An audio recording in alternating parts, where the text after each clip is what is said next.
नमस्ते दोस्तों, कोहनी तक हाथ जोड़ के नमस्ते। आजकल हमारे इस सिनेमा जगत के दिग्गज सलमान खान के तोते उड़े हुए हैं और उनको इतनी ज़्यादा सिक्योरिटी मिली हुई है जितना कई स्टेट्स के सीएम को भी नसीब नहीं होती है। लेकिन उनके पास इसका एज भी है, वो इसका फ़ायदा भी उठा सकते हैं और उठा ही रहे हैं। और इस बार का बिग बॉस वो ऐसे माहौल में शूट करने गए, बताया गया कि फिल्म सिटी में उनके लिए जो सेट बनाया गया है वो बहुत ज़्यादा सिक्योरिटी से लाए से पता नहीं कितने कंपाउंड बनाए गए हैं। बाहर 60 बॉडीगार्ड लगे हुए हैं। 4 बॉडीगार्ड तो उनके बॉडीगार्ड शेरा के साथ ही लगे रहते हैं, क्योंकि अब शेरा के ऊपर जिम्मेदारी ज़्यादा बढ़ गई है। अब उनकी जान को खतरा है, ये जानते हुए भी वो अपने कमिटमेंट्स पूरे कर रहे हैं। जहाँ जहाँ जिन जिन लोगों से पैसा ले रखा है टीवी और फिल्म इंडस्ट्री वालों से, उन सब का काम पूरा कर रहे हैं, शूट कर रहे हैं। भले उसके लिए सैकड़ों की संख्या में गार्ड तैनात करने पड़ जाएं, लेकिन वो अपना काम पूरा कर रहे हैं। ये उनकी कमिटमेंट की कैपेबिलिटी को दिखाता है। अब इसके बाद उनके फिल्म वाले करियर पर तो जांच नहीं आने वाली, लेकिन उनकी जान तो खतरे में है ना। साल 1999 में जब पिक्चर आई थी हम साथ साथ हैं, उसी के सेट पर ही ये सब बातें हुई थी ब्लैक बक वाली, ऐसा रिपोर्ट्स में बताया गया है। और तब से इनकी जान को खतरा है। तब लॉरेंस बिश्नोई जो है वो कितने साल का, 1992 की उसकी पैदाइश है, तो यार मैथ लगा लो, मुझे लगता है कि 6-7 साल का रहा होगा उस टाइम पे। और तब से उसको बुरा लगा हुआ है, तब से उस बंदे ने इनको जान की धमकी दे रखी है सलमान खान को मारने की। उसने और भी कई लोगों को मारा भी है, धमकी उमकी भी दे रखी है। और लॉरेंस बिश्नोई की बात बाद में करेंगे, पहले सलमान खान की बात कर लेते हैं, जो कि बहुत ज़्यादा अभी डर के माहौल में जी रहे हैं। उनके पापा सलीम खान का पॉडकास्ट आया 2 दिन पहले, जिसमें वो बताते हैं कि पुलिस वाले उनसे कहते हैं कि यहाँ मत जाओ, यहाँ मत बैठो, अपने ही घर में यहाँ बालकनी में मत बैठो, क्योंकि यहाँ गोली वोली आके लग सकती है।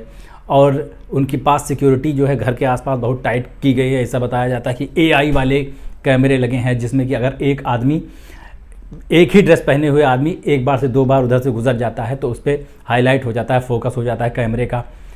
तो ये सारी बातें भी मीडिया में आ रखी हैं। मतलब मीडिया वाले फुल इस बात का इंतज़ाम कर रखे हैं कि उनके घर में जो भी सिक्योरिटी लगी हुई है उसकी सारी जानकारी आम जनता तक पहुंच जाए, और आम जनता में ही वो शूटर वगैरह भी छिपे रहते हैं, उनको भी पता चल जाए। ये लेवल होता है अपने यहाँ मीडिया का जब भी ऐसी कोई बात होती है। दूसरा लेवल ये होता है कि इस बीच में शेरा के बहुत सारे इंटरव्यूज़ दिखाई दे रहे हैं कि सलमान भाई को हाथ नहीं लगने दूंगा और मेरी जान जाएगी पहले, फिर सलमान भाई की जाएगी। और उनके 2-2, 3-3 साल पुराने इंटरव्यू नए नए बता के धके ले जाए जा रहे हैं, सिर्फ रीच बटोरने के लिए। और मैं भी तो रीच बढ़ाने के लिए ही अपनी ये वीडियो बना रहा हूँ, क्योंकि इस समय लॉरेंस बिश्नोई और सलमान खान का कीवर्ड चल रहा है। तो सलमान खान ने इस बीच में बहुत सारा पैसा बनाया, बहुत सारी शोहरत कमाई, लेकिन एक चीज़ अब उनकी इस टाइम पे आके, इस उम्र में आके खो चुकी है, वो है आज़ादी। हाउस अरेस्ट टाइप का कह सकते हैं आप इसको। जिस हालत से वो गुज़र रहे हैं, वो अब अपने मन से कहीं बाहर आ जा नहीं सकते हैं, हर किसी से मिल नहीं सकते हैं, दोस्तों यारों रिश्तेदारों से मिल नहीं सकते हैं। और इस चीज़ का दर्द सलमान खान को भी है और उनके पिता जो है सलीम खान, उनको भी है। और वो पुलिस से पूरी तरह कोऑपरेट भी कर रहे हैं और जानते हैं, इस चीज़ को एक्नॉलेज कर रहे हैं कि वो जो पुलिस है, जो गवर्नमेंट है यहाँ की, वो उनकी सिक्योरिटी के लिए ही ये सारे इंतजाम कर रहे हैं। अगर हम उसी में खलल डाल देंगे तो फिर इसकी जिम्मेदारी कौन लेगा। तो इस चीज़ का उन लोगों को इल्म है और इसकी वजह से वो बहुत ज़्यादा बच भी रहे हैं। बाकी जो काम धंधे हैं वो तो चलते रहेंगे, लेकिन थोड़ा धीमी गति से। अब बात कर लेते हैं लॉरेंस बिश्नोई की।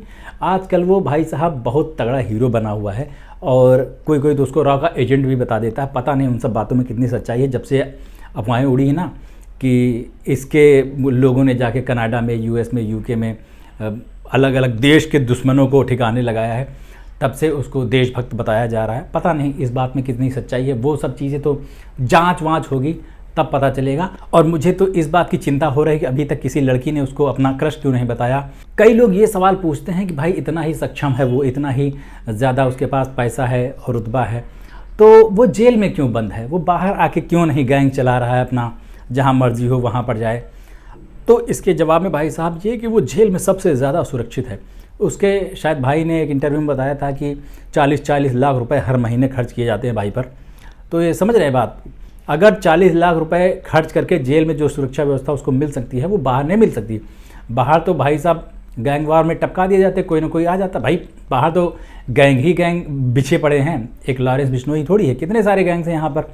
और लोग उनको टाइम टाइम पर यूज़ भी किया करते हैं। लोग मजाक में ये बात भी कहते हैं कि इनसे सरकारें बन जाया करती हैं, बिगड़ जाया करती हैं वगैरह वगैरह, तो इनसे काम तो निकाला ही जाता है, तो फिर क्यों उनको बाहर निकल के अपनी जान जोखिम में डालने के शौक़ चढ़ेगा। भाई बढ़िया जेल के अंदर से कारोबार चल रहा है, लोग वर्क फ्रॉम होम करते हैं, अगला वर्क फ्रॉम जेल कर रहा है, लेकिन फिर भी सारे टारगेट पूरे कर रहा है। ये भी तो देखो कमिटमेंट उसका भी है सलमान भाई की तरह। तो देखिए काम करने वाले लोग काम करते हैं, बहाने नहीं बनाते। सलमान भाई इतनी टाइट सिक्योरिटी में जान में खतरा होते हुए भी काम कर रहे हैं, और वो बंदा जेल में बंद होते हुए भी काम कर रहा है। और बहुत सारे नल्ले टाइप के लोग जो लापरवाह हैं, काहिल हैं, वो पड़े रहते हैं, बताते हैं हमारे पास काम नहीं है, पैसा कैसे कमाएं और क्या करें, रोते ही रहते हैं। कैसे हम आईफोन लें, उसके लिए क्या फिर से किडनी बेचनी पड़ेगी ना। किडनी वाले पे नहीं जाते यार, अभी थप्पड़ निकल के आए, कोई मार देगा मुझको इतने गंदे जोक के लिए। तो जो ये ब्लैक बक है जिसके मारने के आरोप सलमान खान पर लगते हैं, इसको कहा जाता है कि राजस्थान में जो बिश्नोई समाज है वो इसकी पूजा करता है, बहुत ज़्यादा मान्य समझा जाता है। जैसे बाकी के हिंदू में गाय को पवित्र माना जाता है, वैसे उनके यहाँ ये जो काला वाला हिरन है इसको पूजनीय समझा जाता है। इसकी वजह से लोग इस पे बिल्कुल भी समझौता करने को राज़ी नहीं। बहुत सारे लोग कहते रहते हैं कि सलमान खान माफ़ी मांग लें और ऐसा कर दें वैसा कर दें। सलीम खान ने भी कहा कि किससे माफ़ी मांग लें, कहाँ पे जाके माफ़ी मांगें, और अगर वो माफ़ी मांगेंगे तो इससे साबित हो जाएगा कि भाई हमने ये गलती की है। अब उनकी बातें कानूनी तौर पर तो सच हैं, लेकिन असल में सच क्या है वो तो भाई साहब सलमान खान जाने, या जिसकी जान गई थी वहाँ वो जाने, या फिर चंद लोग जाने। अपन तो कोई जान नहीं पाएंगे जब तक कि केस फाइनल नहीं हो जाएगा। लेकिन एक चीज़ दिलचस्प है अपने समाज में कि किसी की जान बचाने के लिए, किसी चीज़ की रक्षा करने के लिए उसका पूजनीय होना बहुत ज़्यादा ज़रूरी है। चाहे आप गौ माता को ले लीजिए या इनका बिश्नोई समाज का जो ये ब्लैक बक है उसको ले लीजिए, ये पूजनीय है, इसके लिए लोगों की भावनाएं आहत होती हैं और ये उनकी रक्षा करना चाहते हैं। जीव को मारना, उसके ऊपर क्रूएल्टी करना वाकई बुरी बात है।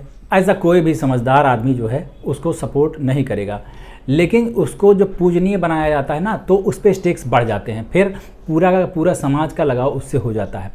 और मेरे जैसे जो कम बुद्धि वाले लोग हैं वो ये चाहते हैं कि समाज में जितनी भी चीज़ें ऐसे बर्बाद हो रही हैं ना, उनको पूजनीय बना दिया जाए। जैसे आजकल छत्तीसगढ़ में, मध्य प्रदेश में जो हसदेव अरण्य है, हसदेव के जंगल, उनको बेतहाशा काटा जा रहा है, बेतहाशा, लेकिन वहाँ पर कोई बचाने नहीं जाता। वहाँ का आदिवासी समाज जाता है उनको बचाने के लिए, लेकिन पुलिस, वहाँ की जो सरकार है, उसके ऊपर आरोप लगते हैं कि वो उनको डंडे मारकर भगा देती है और उनके ऊपर बड़ी क्रूरता की जा रही है और जंगल काटे जा रहे हैं बेतहाशा पूंजीपतियों को फ़ायदा पहुँचाने के लिए।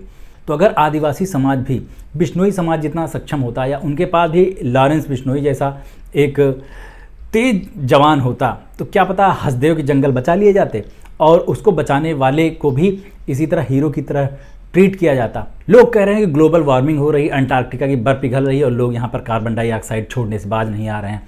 लोग कहते हैं कि समंदर में कचरा फेंका जा रहा है, पन्नी बहाई जा रही है, जिसको कछुए खा के बीमार पड़ रहे हैं, मर रहे हैं। तो कछुओं को पूजनीय बना दिया जाए, कछुओं की जान बच जाएगी, समंदर में पोल्यूशन नहीं होगा। लोग कह रहे हैं कि यहाँ सड़कों पे कचरा फेंका जा रहा है कितना ज़्यादा और जगह जगह से बदबू आ रही है, सड़कों को पूजनीय बना दो, एकदम माहौल शांत हो जाएगा। सड़क पर जो कोई भी कचरा फेंकेगा, गंदगी फैलाएगा, उसकी जिम्मेदारी ऐसे कोई ना कोई लॉरेंस बिश्नोई जैसा जवान आगे सामने ले लेगा और कहेगा कि जिसने ये कचरा फेंका है ना, इसने हमारी पूजनीय सड़क को बदनाम किया है, बर्बाद किया है, हम ऐसा होने नहीं देंगे। तो अगर इस देश में ज़रूरी चीज़ों को सुरक्षित रखना है तो उनको पूजनीय बनाना बहुत ज़रूरी है। हालांकि हर मामले में ये सही साबित होता हो ऐसा नहीं है। गंगा जी भी पूजनीय कही जाती हैं, लेकिन गंगा जी का, जमुना जी का जो हाल है वो उसके वीडियोज़ से पता चल ही जाता है, फ़ोटोज़ देखकर पता चल ही जाता है। और इस बार 10 साल से ज़्यादा हो चुके हैं मोदी जी को, गवर्नमेंट को भी आए हुए, और नमामि गंगे और गंगा की सफाई का प्रोग्राम भी बहुत दिन से चल रहा है। कितना चला, कितना पहुंचा वो आगे तक, इसकी भी कोई ख़ास रपट सामने आती नहीं है, तो वो एक अलग मुद्दा है। लेकिन जो लोगों की भावनाएं हैं, जनता की भावनाएं हैं, उनके लिए किसी भी चीज़ को पूजनीय बना के उसकी रक्षा करना सबसे बढ़िया मास्टर स्ट्रोक हो सकता है समाज के अंदर। इस बात को आप अपने भेजे में डाल लीजिए। बाकी जो भी छोटी मोटी लड़ाइयाँ हैं ना, इस तरह की ये सब चलती रहेंगी। कितने सारे गैंग्स आए और गए। अभी कहा जा रहा है कि जैसे दाऊद की डी कंपनी थी, उसको अब रिप्लेस करके लॉरेंस भाई अपनी कंपनी बना सकते हैं, स्थापित कर सकते हैं मुंबई में। तो लोग पूछ रहे हैं क्या इसका नाम एल कंपनी होगा। अब आप बताइए, आपको क्या लगता है, जवाब दीजिएगा नीचे कमेंट में। और इस चैनल को अगर अब तक सब्सक्राइब नहीं किया है तो कर लीजिए। अभी चलते हैं, लौट के मिलते हैं। नमस्ते।